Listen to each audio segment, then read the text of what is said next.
Hi, Sarah Kennedy here with INOX, back again with yet another solution to your hardware headaches. The question for today is, how do you lock a barn door from outside the room?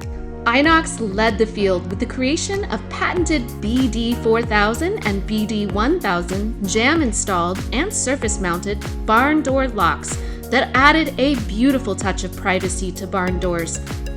But those are installed on the inside of the room. To secure a room from the outside, you need a WS90 wall strike with an INOX PD53 or PD95 mortise lock. Take a look.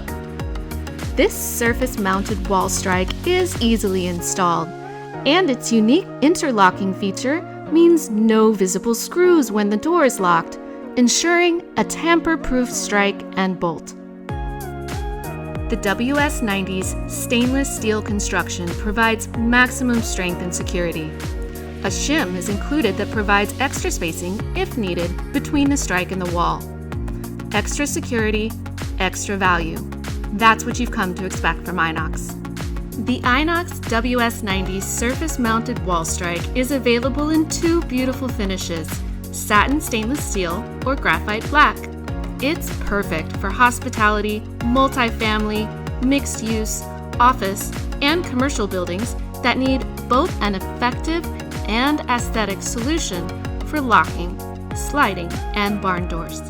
For more information, visit www.inoxproducts.com.